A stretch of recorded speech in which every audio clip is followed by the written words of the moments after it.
Yeah. All right. Hello. So, Mr. Chema, you Yes. mentioned beforehand that you had a particular game you want to play of some sort. I believe yeah, I think that's the right term. So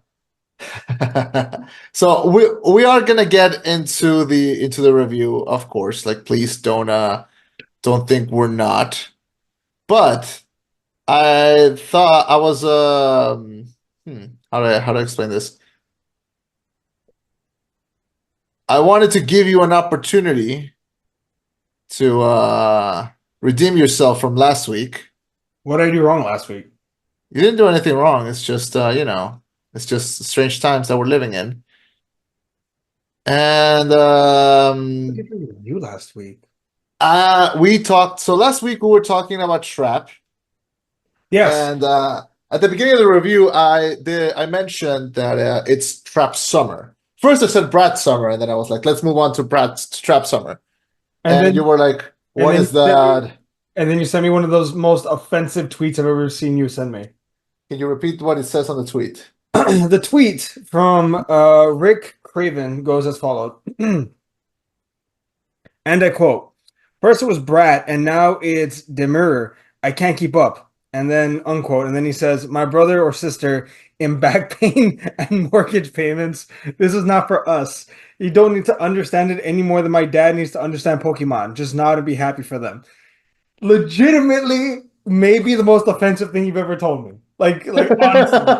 It's really fucking up there. Like you've insulted the DC universe, you've insulted my Cowboys, you've insulted my face. I legitimately think that might be the most insulting thing you've ever told me. Well, look what we're about to do. So, I figured, because you are a future dad, you're gonna be raising one of these bastards really, really soon. I figured it would be better if you were like up to date with the kids. So I have a list of I think around 10, yeah, 10 popular Gen Z slang terms, and we're gonna go through each one and we're gonna see how many you know. And if you don't know, this is your opportunity to know. Okay? Bet. Bet. Oh, okay. I could delete bet from the list. Okay, you know that one. Okay, Okay. first number one. We're gonna start with an easy one. Eight. Okay, so in context, obviously, eight means like to eat food, but in this particular case, I would use in the context of like, God, how do I use it in context? I know serve, slay. Fuck, how would I use the term eight? Like if you dress super nice and you were a standout at a place or like an establishment or an environment at a party, you stand out, you ate. Or am I wrong? You're correct. Yeah. So the phrase is used to show admiration or praise for someone who succeeded or performing well in something. It can be anything. Some examples include "Girl, you ate that outfit. That choreography ate down." And if you want to go the extra mile, you say, "Oh, girl, you ate and left no crumbs." Like that's like an extra All thing. right. Okay, so that's the first one. You got it. Second, aura.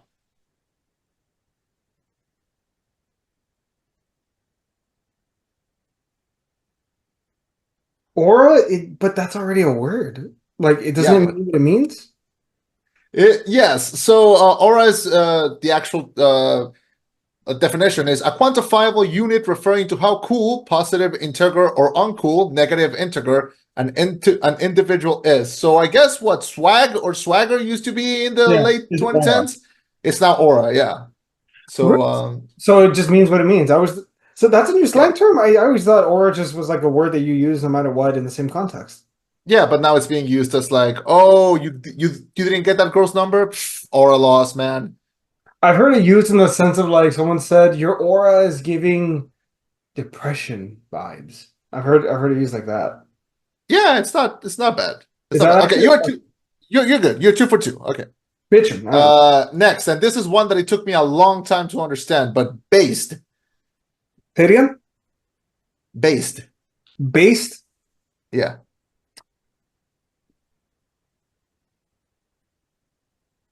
to be covered in? No, so based is when someone says a very unpopular opinion, Mhm. they refer to that as like, oh, like your opinion is based, like, oh, Oh, you're like going against basic? like, no, no, no, based, like based on, Based on yeah. So, motherfucker. or originally meaning to be yourself and not care about how others view you, the word is now used to indicate an opinion or something that someone agrees with. It is especially common in political slang and discussion and may be used for controversial topics, sometimes used as a positive antonym for cringe. All right, so what? I'm three up and one down. Yeah. Next one. This is an easy one. BDE. Do you really want to say it? You can just say you know what it means, and that's it. I definitely know what that one means. Okay. So yeah, I'll say it. So it stands for big dick energy. You know, terms Oh, used for someone who exudes confidence and ease. tell my language. My children will be listening to this someday, you son of a bitch. No, they won't. Anyway, No. What are you trying to say? We're gonna get canceled? no, I'm saying if they go through our library of reviews, like the alien Romulus is not gonna be the one they're gonna stop at.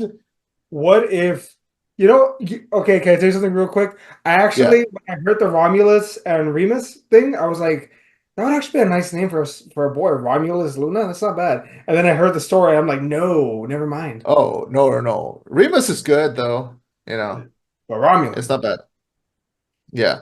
But yeah, they it originally was used to describe the late great Anthony Bourdain. He was the first person to be referred to as having BDE. So Okay. yeah. Next one, bussin. You bussin'? I know what it means. I know. I want to try to use some of these in context. You bussin'. I yeah, that's how I would use in context. You bussin'. I don't know. So for this one, you are incorrect. Bussin is used to describe something that's really good. So like extremely good, excellent. It's mostly used to describe food. So if your food is real good, you can be like, man, this salad was bussin'. Like God damn. All right, fine. Four and two. All right. 1, 2. Next one. This one's an easy one. Caught in 4K. Without a doubt, like video evidence, like for sure they have you. Like it's like let me use another term. Like when you have receipts that are like screenshots or something. Like it's like you can't deny this. We fucking have you in HD or 4K. That is correct. Yeah, refers to someone being undisputably caught doing something wrong or incriminating on camera or with evidence to prove it. So it's referencing 4K resolution. Yo, they caught you in 4K, man. They really caught you in 4K, like something like that. All right. So you're good. Next, this is one of my favorite ones. Gyat. What? Gyat. Like a gat? Like a gun? Yeah. No, I'm saying no. Four. So it's short for goddamn. It's usually referred when you see someone highly attractive, you go yeah, yeah, Or you could just say she is a lovely woman. I mean, just yeah. I mean, we don't say yeah, but it's like it's there. Anyway, next, it's giving. it's giving. Wouldn't it be kind of like an aura also in that sense? I can use it in a sentence. Okay. It's giving depression. Like it's giving happiness. Like I don't know how to say it. Like the vibe that you give off almost. Yeah, so yeah, it's definitely on vibe, but also like if you're trying to compare something to something, Mhm. or someone, you can use it's giving something like so the description is describe the attitude or connotation of something or someone, can also be used to give general admiration towards something. So yeah, something like that. So if you see someone and they're dressed like shit, instead of saying yo man you dress like shit, you can be like it's giving gross, it's giving yuck, it's giving You yeah, suck. yeah. I once was told it's giving millennial, which that's the most insult that I've ever had. Yeah. Okay. Yeah. Yeah. Next, up. Huh? Up. Op? Yeah. No. Nah, not even gonna try. Nope. So op is short for opposition. So your enemies are your ops.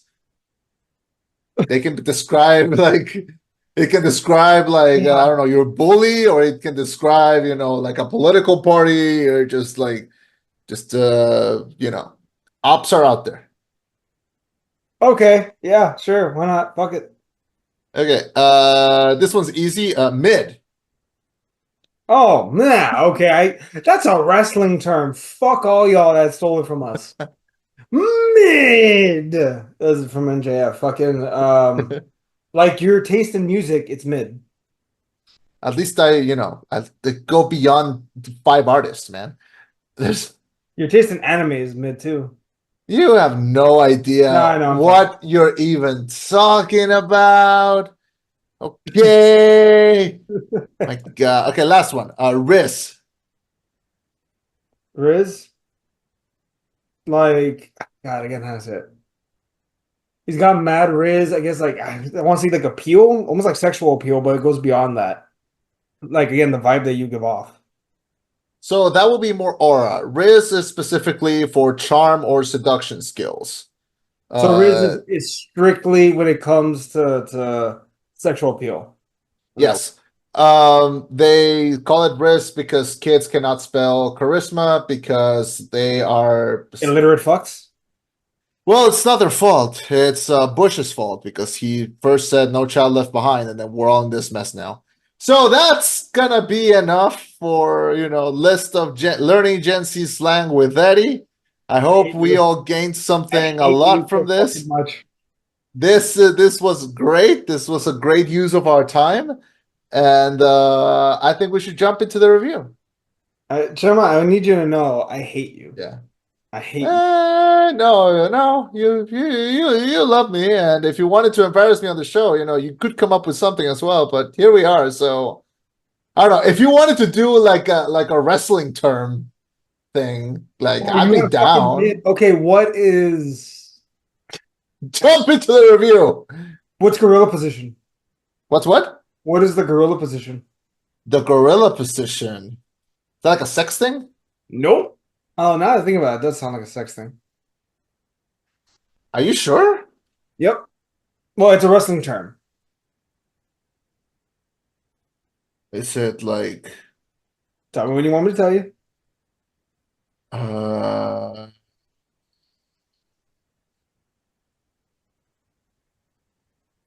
Is it? Is it like the green room for wrestling? Like, is it where they stand behind, like before they come out?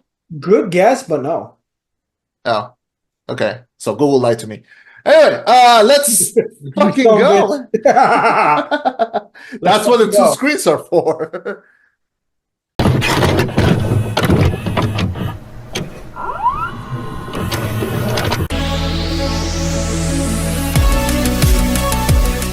Thank you for welcoming us into your headphones. My name is Chama. I'm Eddie.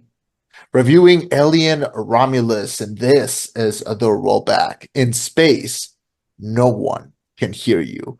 While scavenging the deep ends of a derelict space station, a group of young space colonizers come face to face with the most terrifying life form in the universe. So this is the new Alien movie directed by Fede Alvarez, who previously directed Don't Breathe, the Evil Dead remake, and now jumps into Alien Romulus, starring Kaylee Spaney, David Johnson, Archie Renault, Isabella Merced, Spike Fern, and Aileen Wu. So I heard a lot of good things before seeing this movie. I am a fan of the Alien franchise. I'm not a super fan, but I am.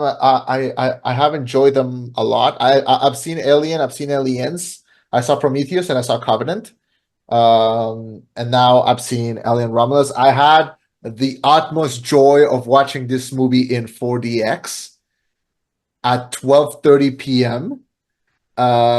So I got a matinee discount and I got to see this movie in 4DX for 69 pesos. Do you know how much that is? That's like $4. Like it is a gift. It is a joy to watch a movie, and I've heard a lot of great things. I heard a lot of practical effects. Fede Alvarez is a pretty interesting director because he always goes balls to the wall crazy in the last third of all of his movies. And I like this cast. I like that they're all relatively new. Kaylee Spaney has had a heck of a year between last year and this year, between Priscilla and Civil War, and now this. So I think she's a good protagonist. And this might be my new favorite movie of the year. Shit. Okay. I don't know if I'd go that far, but all right. I just had a blast. I had a great movie experience with this. And I'm really excited to talk about this. There's a lot of things to talk about, both in the good and the negative, but I'm inclined to talk more about the positive. So, what did you think about Alien Romulus? So, cards on the table, folks. I have seen precisely two Alien films before watching this. Well, I mean, up to date. I have seen Prometheus, which I really fucking enjoyed, which to me, that was my introduction to the Alien franchise because I already knew everything that happens in the Alien films. Like fucking the burst chester, get away from here, you bitch. The fucking cat, they come mostly at night, mostly. I know all that. Mhm. So I have seen precisely two Alien films now. Prometheus and Alien Romulus. That's all I had to go off of. This Okay. film had no nostalgia bait for me because I couldn't be nostalgic. So I'll say this much. That's probably a damning, not indictment, but what's a positive word for indictment on this film. The fact that it didn't have nostalgia to hook me and I was still enjoying myself. Mhm. I will give it this though. The effects looked almost, and I mean this in the best way possible, dated perfectly. Because if it looked very similar to what the little footage that I have seen from the first Alien film, it looked very similar to that in a lot of ways, in the best way possible. It's a compliment. It looked dated, but it looked right for the setting, if that makes sense. Because it would have been easy to just be a CGI slap fest with touchscreen computers and this and the latest tech and then, HD camera and it. No, no, no. They dated the tech and the look of this film perfectly. My compliments to the chef.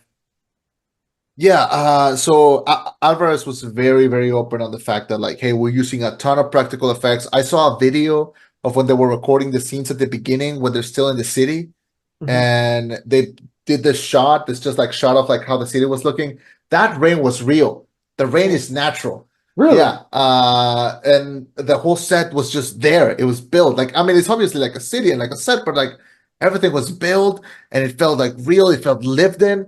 It felt like dark, and I like that we spent very little time there. Like we are there for a second, and then we immediately jump into space where we stay for the rest of the movie.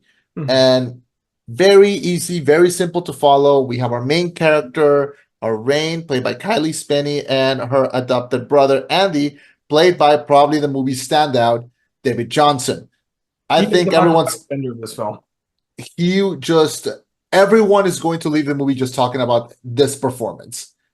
I I'm not an actor, but I imagine when an actor gets a part like this, they go like, "Yes, like this is why I'm an actor." For Rain. characters like this, like yes, like when you get to like, because like same thing with Michael Fassbender when he played God, what was his character in David? Yeah, I imagine him like getting his script and being like, "Fuck yes, like this is why we do it."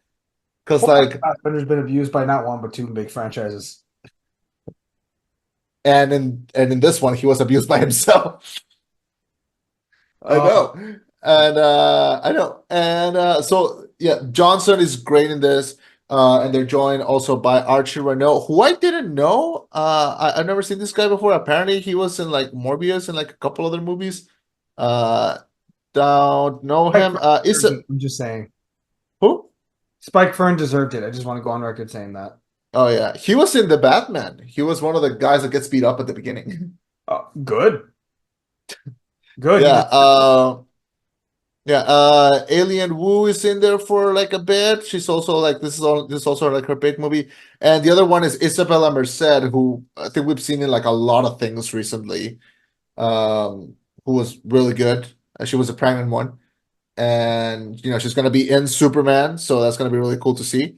what's her role? Um, what? Hawk Girl? Yeah, she's gonna be Hawkgirl, yeah. Okay. Wasn't she in Yep, something? Wasn't she in something terrible very recently? Madam Web. There we go. Okay, I was like, no, I know she was in something like really shitty fairly recently. Yeah, Madam Web. Okay, yeah, fair Yeah, enough. Oh, yeah, and she she'll was be in fine. Turtles All the Way Down. She was the main character in Trolls all the way I down. forgot Yeah, about that. God, it's yeah, weird to see her be a kid in one film, like a high school kid, and then she's pregnant in the next. I know. That's what I call a range. Yeah, so they're all here. There are crew, there are cast here, and a big difference between this one and like the first Alien is that in the first Alien, it's a crew. They're all in cryosleep and they all wake up and then they're doing a job and that's when the alien like attacks them.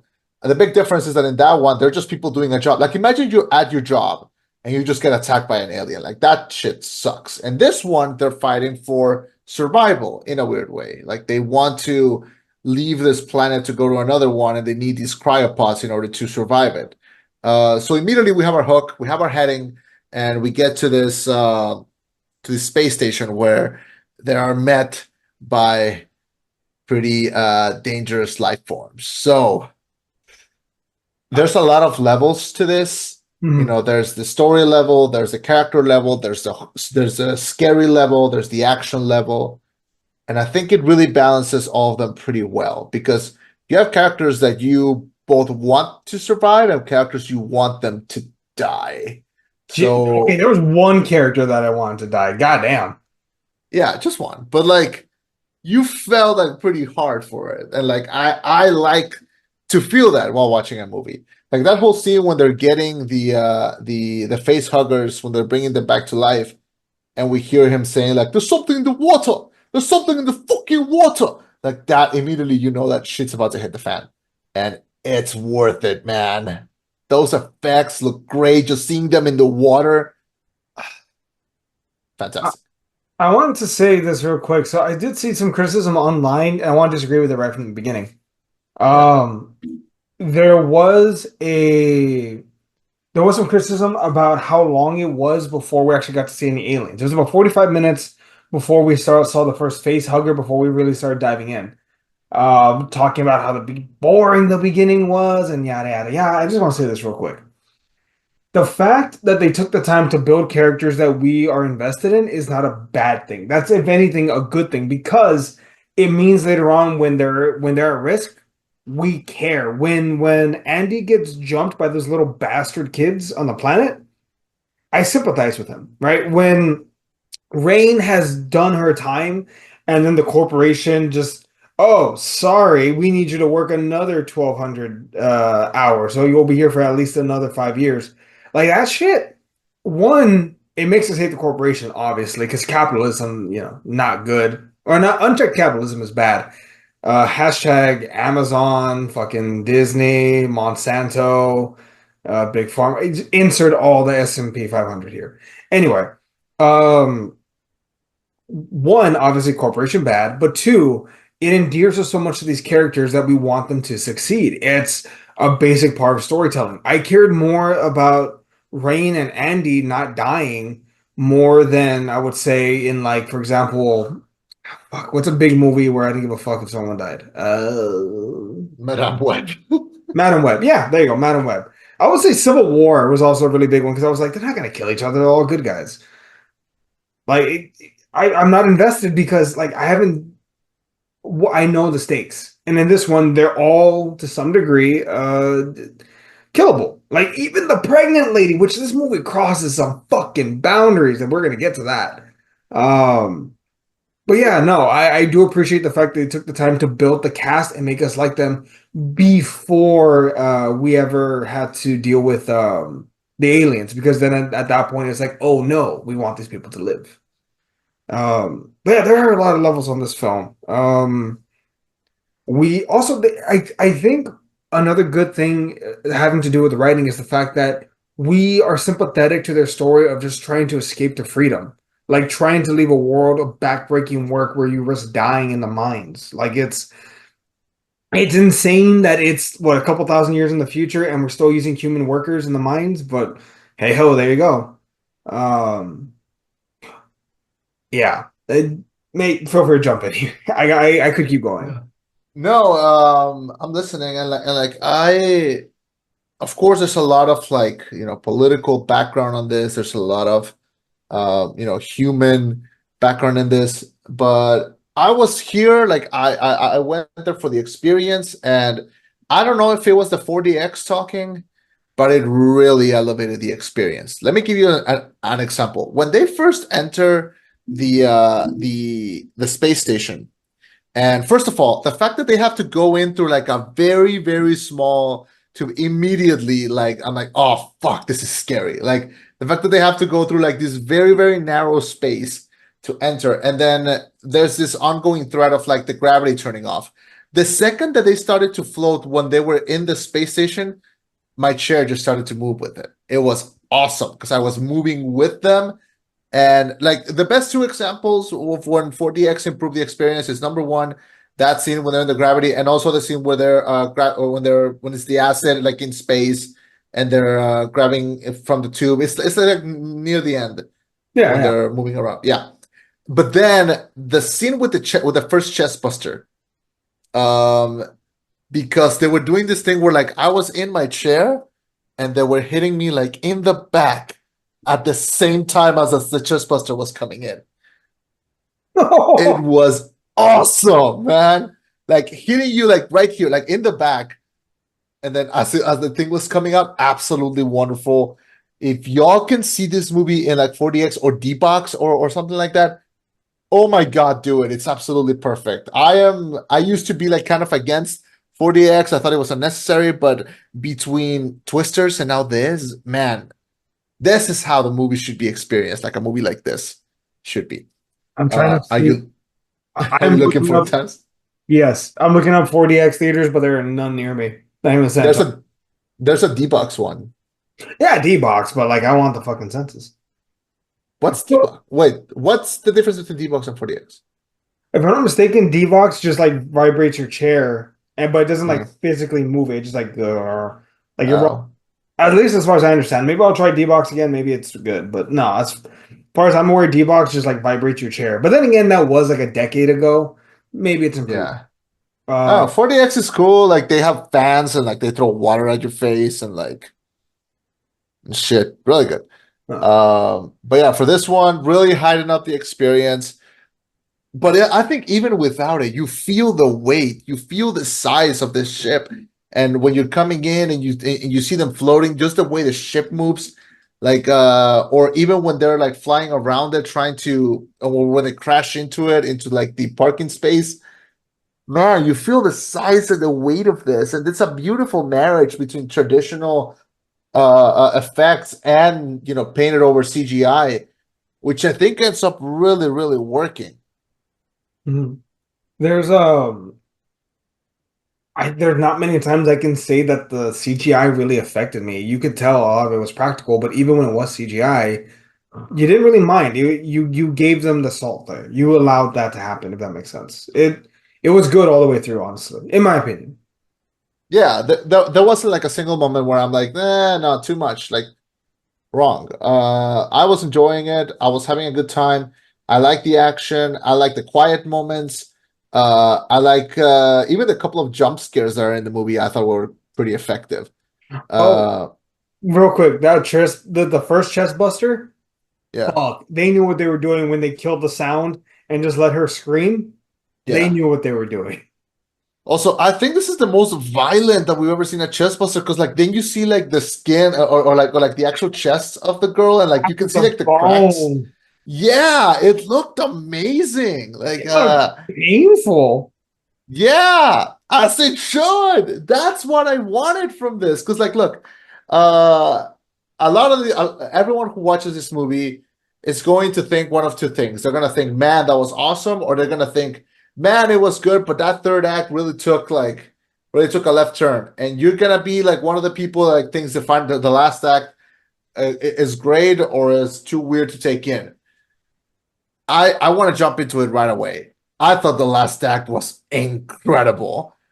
I thought the last act was wild as fuck. I was like, finally, they're letting sickos direct movies again.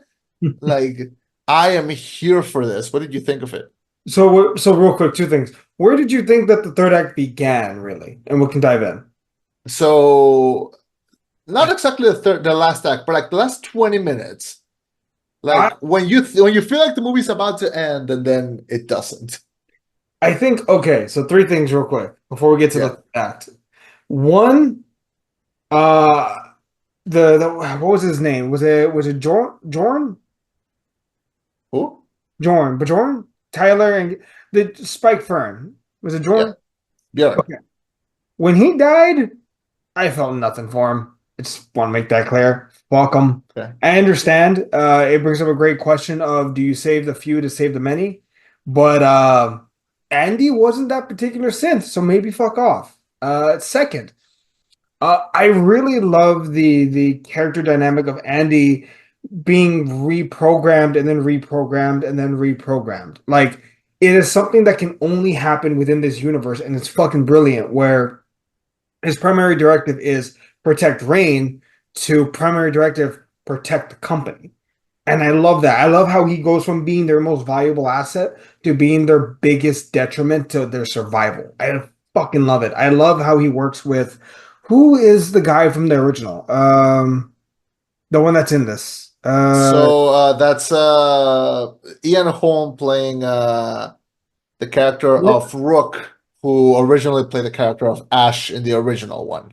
Yeah, him. So I love their whole dynamics. I understand that they're bad guys, but the fact that this is the only time we can get something like this, where we get a legacy character, but he's kind of trapped, versus this Andy character who we come to love, but when he gets the upgrade, he becomes evil in the process. Not evil, I guess, but he puts the company first. Yeah, evil in the process. I just love all those dynamics working together and against one another. That Yeah. said, the third act, I kind of thought the third act began with the shootout, which that would may have been my only gripe. Might be I wish the shooting took longer. Like very precise, just like running out of ammo. Bah, bah, bah, bah, bah. I understood, like, oh, we're running out of ammo quick. Make it. Don't miss a shot. But part of me Yeah. wouldn't it have been nice if it was like you only got 10 rounds and there's 10 of them. Well, she only had like what, 350? Like Yeah, something like that. 350 rounds. Yeah. Uh, Yeah. And it's not like a shotgun, like it's a machine gun. Like it's like it's going fast. I like that it had like the aim assist, yeah. which I think Like like a in a video game. world it's yeah, exactly like a video game. And like in a way that like I like how she ended up using like the gravity to her favor. Like oh they can move, like I can make this like move into their direction. That whole sequence when she already like shot all of them and all the asset is just floating in gravity and they're moving like through the tube. Man, that was like it was like the car scene in Scream 2. Like it's just so effective. Oh yeah, yeah. You're right. Yeah, it's so creepy. So like you're genuinely like at the edge of like it made me go like this. Like this is when you know that a movie is good. When I'm this and I end up going like this, like that. Same. If you go like this and then you go like, wait a second, like that is the biggest compliment that a movie can have. Um, you brought up Ian Holm for this. Did you saw how they brought him into the movie? No, I'm gonna assume it was CGI. So yes, so Ian Holm passed away already, and they used a practice. So they used like a model there, and then they used a guy and they used CGI, kind of like how they brought Grand Moff Tarkin back in Rogue One. Uh-huh. But here's the thing: they had like a there was a lot of criticism because they're like, why are you using like an actor that already passed away? There's no need for it, and I agree that there's no need to. But then when you hear the story behind it, it gets a little sad.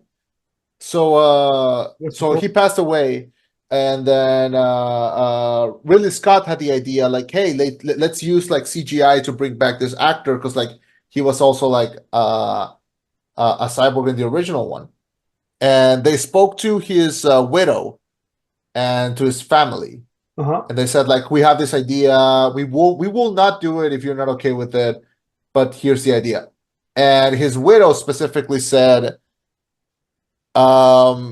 Ian Holm felt like Hollywood had turned his back on him, and after he did Alien, because he didn't do like a lot after, Hmm. and that if he was still alive, he would have jumped in to do it because like he would want to like act again. Hmm. So I think the only opinion that matters is that of his widow and his family. I think if they say like yes, do it, he would have loved it. I think it's very slippery slope because I don't want this to be like another situation, kind of like with Late Night with the Devil, Yeah. but because they use CGI to like recreate his face and everything. The voice is a little uncanny to me. Like to me, the voice felt like a little weird. I would have preferred if they had just used like another actor and just like make like a model out of that. But if it's his wife and his family who are like, yes, let's do it, I understand, but there's still like there's something kind of wishy-washy still about it, you know? I feel like this is one of those rare occasions where we can give him the slip, like we can give him a pass just because it's not like they're just pulling it out of their ass and like, oh look, Ripley's here. It's like, no, no, no. Story-wise, this kind of makes sense that he is still there. He's still half dead, and he's still trying to do his primary objective, which is protect the company.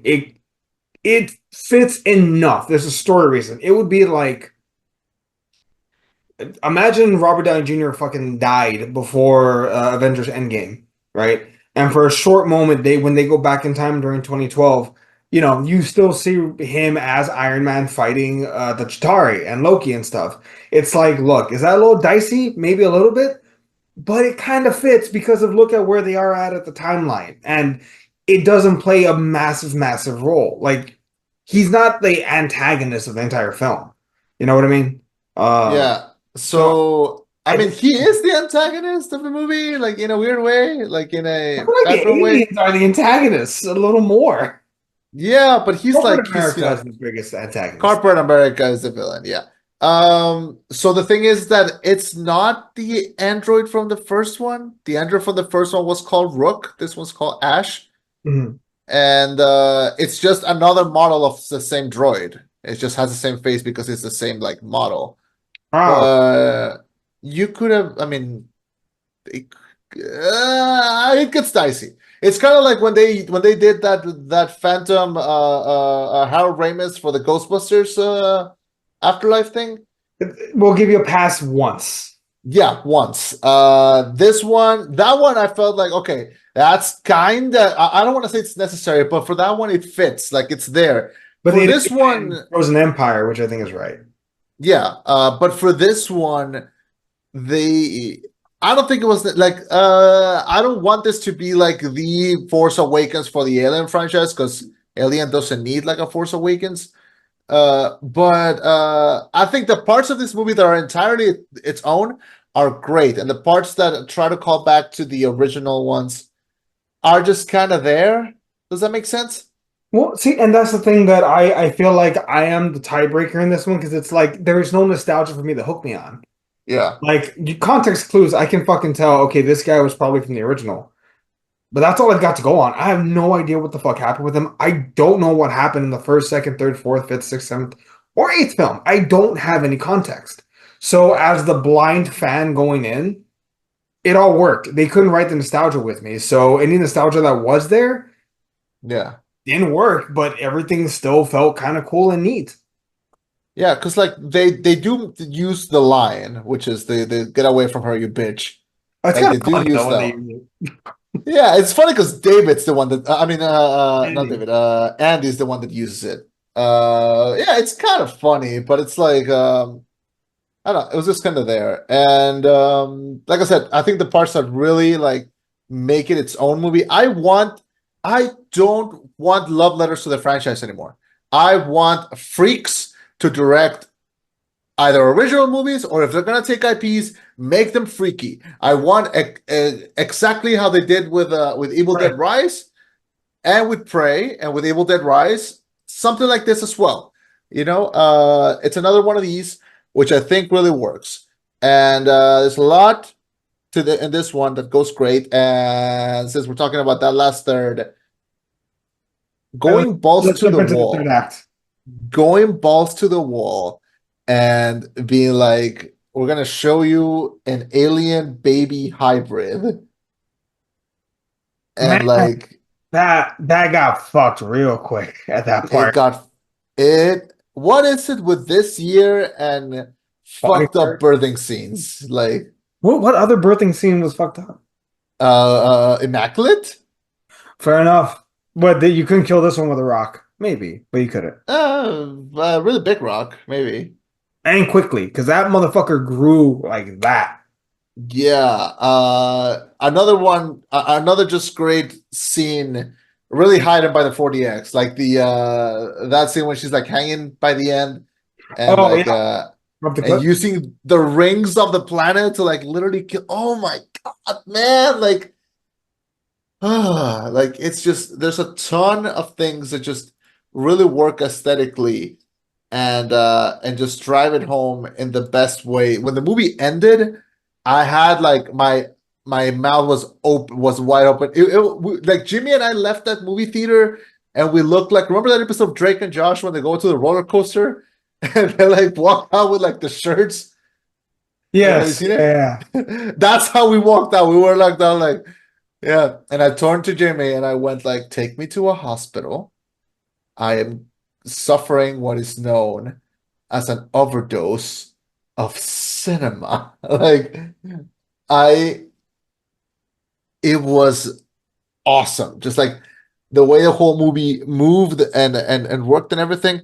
Um Small little detail, but like there's a lot of I don't know if there was on purpose. I don't think it's an accident because there's a lot of them to count, but a lot of elements taken from Last of Us Part 2 I found were present in this. Um, Also, to start, Rain looks exactly, literally exactly like Ellie does in Part 2. Like they have the exact same hairdo. Their faces look almost exactly the same. There's scenes when they're both holding guns. There's scenes when they have like red light behind them. There's scenes where they're wearing space costumes. They are protecting their friend who's pregnant. I did not. Not gonna lie to you, man. I did not get that at all. I believe you. The I didn't feel it. the place where they come from is called Jackson. I mean, would you like me to email Fede Alvarez and let him know, hey, Chema, my co-host Chema is alleging plagiarism. Defend I'm your. not alleging plagiarism. I'm saying there it feels like a lot of elements that are working in its favor. I'm not saying this as a negative. On the contrary, I'm one of the six bastards that like The Last of Us Part 2. So It's like seven of y'all. yeah, that's like eight. And Just don't kill Joel. be nice to the people who haven't played it. Like we're spoiling this, not that. Oh my God, it has been fucking at least what 4 years since The Last of Us Part Two. It came out during the So pandemic. I know that. so here's the thing: people are gonna watch the second season of the show and they have no idea what's coming. From what I understand, I have it on half decent authority. Yeah, it's been in 4 years. That they are Yeah, going to change some elements from the movie to the game to the show. they're not gonna change that though. If they're smart, they will. They won't, man. Look, man, all I'm saying is this. This is one of those rare times where I think what's the phrase? What's the phrase? Um not CEO, executive meddling might help because if they're like, hey, everyone likes Pedro Pascal, we need to keep him alive a little longer. I think they should keep him alive. I'm He's not busy. saying he should He's be the doing main a. character. I'm not saying that he should like hog the spotlight. But the fact is, hey, keep him alive and like don't murder him in the first like episode. I need him to have his schedule cleared because the Hulk Hogan biopic with Chris Hemsworth was just scrapped. Okay, so I need them to jump in and being like, Pedro, do you want to do an Eddie Guerrero biopic? And so we can all, I don't think I you want know, to do it. I don't think he could do it, man. He might. I don't want Pedro Pascal to put on that much muscle. why not? That can kill him. He's 50 years old. Yeah, but he's like, okay, he drank the marble water. He's gonna be muscly, like either way. Plus, it'll be cool because then Sebastian Stan can come in playing Chris Benoit, and we all know how that ended up. Okay. So What was I gonna say? Fucking Pedro Pascal. That's no. Okay. Getting back to Alien Romulus. yeah, I love how simple, and that's not an insult. I love how simple this film is when it comes to like the story. They're not trying to save the planet, not all mankind, not conquer the world. They're not trying to have this grand climactic existence. It is quite simply, look, man, I just want to escape here, get my freedom, and go fucking live on some planet and like not squalor. That's all I want. It is so fucking simple. I just let me get the fuck out of here. And I love that. I love that this film is not obsessed with world-ending stakes. It is just let's live. And sometimes Yeah, and that's all you need. that is really all you need because I was feeling like an anger. Like I literally had like my hands on like the on like the armrest, just like I was fuming every time that they were mean to Andy. Like I wanted to Yeah. punch the screen. So I Yeah. was like, this motherfucker better live. Like that's really all I wanted from this. And I got that, and I got a ton of practical effects and a ton of really fun action and really just oh my god, everything. It's just it really fits within the Alien continuity, and it's just fun. And I like that it worries more about being an original thing than being a legacy sequel. Sure, there's a little bit of legacy sequel in there, but it's mostly fun. And that is all that a movie should and can do. So it's anything but boring. It is just fun start to finish. And yeah. I was gonna say, I think it should say something so you got physically angry anytime they were mean to Andy, right? Yeah, that's my buddy. That's my homie. What was your reaction when the pregnant lady was being eaten by her young? I mean, that's like That sucks. it happens. I mean, it Kids are happens. Like, leeches. I Mito, mean, if you're fuck 'em. listening to this, I love you. I mean, Uh, fuck 'em kids. But like, you know, that's that's your Uncle Chema. But no, like the horror of this poor pregnant lady. One, when she fell on the way down and she hit her stomach, I was like, maybe that's just oh me. I was yeah, like, no. And yeah. then when she's giving birth, she didn't have that stomach beforehand, so you knew, oh, it got a hold of her. Um, and she gave birth to this monster. I'm surprised she wasn't killed on from the inside out because the blood that was leaking from the baby was acidic. I'm surprised that they didn't show that part. She was being eaten from the inside out. But I guess it kind of makes sense because then we wouldn't have gotten the horrifying shot of this weird 7 foot tall, 7'7" lanky ass baby eating its own mother, and then you just see the dead look, like the horror of that creature. Which for some reason I think to me is more horrifying because of how big it is. Because look, man, I'm not saying I could beat an alien in a fight, but if they're at least like 6 feet tall, okay, I can reach that. I can punch that. This motherfucker towers over towers. Like that's scary to me. Like it's not realistic of fucking an exorcist girl's gonna come possess me. But holy shit, I can't beat you in a fight. I can't even reach your face. I don't know. There's something there. Um, I did enjoy the film though, like a lot. It was really enjoyable. Again, for someone they couldn't write the nostalgia train for me, and I still enjoyed it. That is a compliment. Now I hope if this is their Force Awakens where they acknowledge some things from the past and they have some elements from the past, I really hope the next one is more independent than the last Skywalker was. I don't think they're gonna do another one. I think they're just gonna do a TV show and that's it. No, there's too much money to be made, I think, from the Alien franchise. Disney will milk this bitch dry. That's why they started their own trilogy. It was supposed to be, if I'm not mistaken, originally, it was supposed to be Alien Covenant. Let me see, where is it? Where is it? I'm looking. Yeah, we're never gonna get that third movie. Yeah, no, because it didn't do well enough in the box office, and Disney, the mouse wants results. So yeah, it started a brand new trilogy, which is unfortunate because the guy that did Prometheus, what was his name? Ridley Neil, Scott. no, not Ridley Scott. Neil Blomkamp. I'm sorry. So Neil Blomkamp won. Blomkamp did Prometheus? No. It was Ridley Scott. But what was happening? So do you know about the hell that happened with Alien 5 or no? No. So Blomkamp had some art commissioned showing. We talked about this early on, actually. early on in the rollback days, actually, or yeah, way back then. Um, Okay. or FBA days. I'm sorry. Do you remember that commissioned art that shows Ripley with like half alien armor or whatever? Oh yeah. So he had commissioned that of his own accord, right? He just wanted to get the internet drumming. He had an idea for Alien 5 that would ignore the continuity of Aliens 3 and 4 and be a direct sequel to the second Aliens film that would have Ripley. Like, he didn't give a lot of specifics, but he said it would give a satisfying ending to Ripley's story, along with continuing Newt and everyone else's. Like, it was meant to be that. But when that happened, fucking Ridley Scott stepped in and was like, hey, I got an idea for Prometheus, motherfuckers. And they said, look, and they told Neil Blomkamp, we let him do Prometheus, and then we can do your film. So he said, okay, fine, I'll back up. And that's around the time that they were doing Chappie. He was working with who plays Ripley? I can't remember his name. Who plays Ripley? I can't remember her name. Sigourney Weaver. Thank you, Sigourney Weaver. On Chappie. And then fucking Ridley Scott's like, actually, JK, I have a sequel idea. You're gonna have to wait longer, bitch.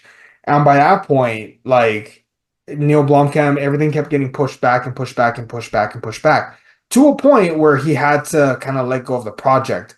If I'm not mistaken, Neil, I want to pull up the film. He was being interviewed. I think it was No, it was either Chappie or Gran Turismo. When he was being interviewed, the interviewer actually tried bringing it up. So, is there any news on your Alien film? No, I don't want to talk about that. I want to talk about Gran Turismo. He's like, oh, okay. I thought maybe you'd want. No, I'm okay. I don't want to talk about that. It was awkward as fuck in that interview.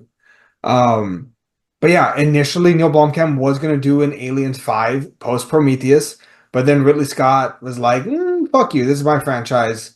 I'm gonna do the next one." And then Covenant didn't kill it at the box office, so Disney killed the trilogy, and now we have Romulus, which not a bad film. Definitely a great film to me. I think it's as good as Prometheus, and that's high praise. I want to say,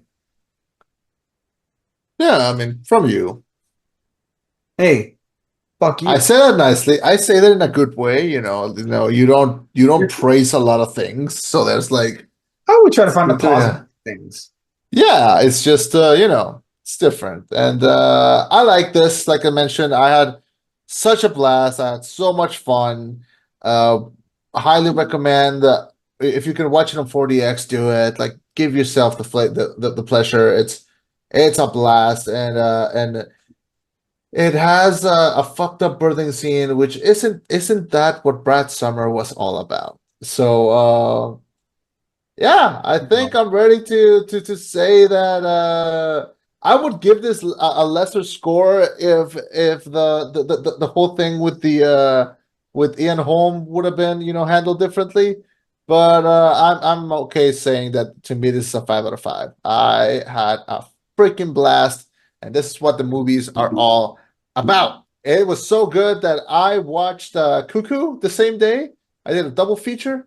And Mhm. Cuckoo it wasn't bad, but it felt so much less just because I had just seen Romulus. So That's maybe I not should have seen fair. them. It's I like know putting it's apples not and fair. oranges. It's super not fair, but like we walked out of Cuckoo being like we should have seen Cuckoo first and then Alien after. But It's those like matinee prices were just not yeah. that's not fair. That's like watching fucking Godzilla -1 and then afterwards being like, okay, cool down. Now I'm gonna go watch Ant-Man. Like that's not fair. That's not fair. Yeah, I know it's not fair, but it's just, Okay. it's how we did it. All right. So what did you? What's your score? Honestly, 8.5 out of 10. High score. I think I've only given one 9. I have not given any 10s this year. Very good film, a movie I would recommend, a movie I'll probably watch again, like at home. Like it was great in the theater. I do want to see it again at home. Might be in my rotation along with Prometheus going forward. Hopefully they don't Yeah. fucking kill Rain in a off screen and we just see her face being chest busted and whatever. God damn. So yeah. So that is our thoughts on Alien Romulus. Definitely a blast. Next week, it's gonna be well. What do you want to do next week? Do you want to do? Borderlands, Cuckoo, or the New Adventures of Superman. I started Cape Crusader, so maybe hopefully by next week I'll be done and we can do like you wanted to do like a comparison between that and Superman? I wanted to do a co praising of the two. Like I want to talk about Yeah, like how important it is that we're getting new animated features for these like long established characters. Batman is being thrown back into the 40s where it really works because he's a detective and it like detective noir is awesome. And Superman was given a fresh coat of paint with anime and it looks beautiful. I want to talk about both. yeah. I before watching Cape Crusader, I watched the little short film that Bruce Timm did. Hmm. It's called Batman Strange Days. Hmm. Little 3 minute short film. He did it for the 75th anniversary of Batman, and it's basically like what Cape Crusader eventually became. A pitch I reel. highly rec- Yeah, it's a 3 minute thing. It's super good. It's on YouTube, and then from that I went to see. I started seeing Cape Crusader. When I started watching it, and I got to like the opening sequence, I didn't know that all these names were like attached to it because like J.J. Abrams is attached to this. Freaking Matt Reeves is attached to this. I was like, fuck, like everyone's working on Cape Crusader. That's awesome. What's it called? I think also part of it is the fact that they're doing their best to make sure that they don't like overlap their ideas or what they want to do. Yeah, I because think that's they're all so different. awesome. Yeah, Uh, because they're all so different. So it's really cool that like everyone's just getting involved in this. I'm a couple episodes in. It's interesting. I'm still getting used to a couple things, but it's been mostly fun. which part are you still getting used to? I don't love Batman calling Alfred Pennyworth. That's random. Just It's call just him Alfred. no, it was the wording back then. It's the way like you call it like I don't know. I feel like it's a term of like authority. It's Like in respect, like Pennyworth. I don't know. It's my biggest problem right now is I hate Harvey Dent.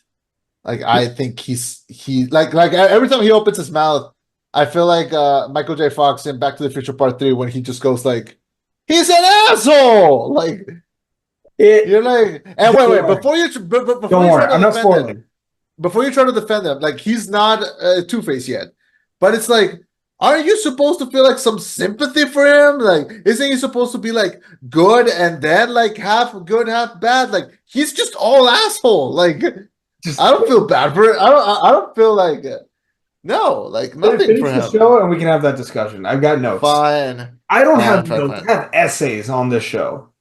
fine. Okay. All right. We'll talk then. Yeah, we'll come back to that. Yeah, I'll finish it and I'll tell you. Yeah.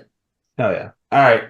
All right, folks. Well, that's been our review of Alien Romulus. Do us a favor, be sure to watch listening to this on a podcast. Maybe listen to some of our other episodes. If you're listening to this on YouTube, like and subscribe. We'd greatly appreciate it. Our channel is growing again. Fucking finally. With subscribers and support. We greatly appreciate all of you. Chema, any notes? Should be everything. Thank you so much for joining us. My name is Chema. And I've been Eddie. This was the rollback. Signing off with a reminder. Don't have no, wait, that's mean. That's mean. That's mean. That's mean. No, say what you mean, Chema. Say what you That mean. wasn't her fault. Fuck them kids. Here, Save me. here, I got one. Here's your reminder, folks. Don't don't I was gonna say don't have a friend like Chema, but you're actually a great friend. God.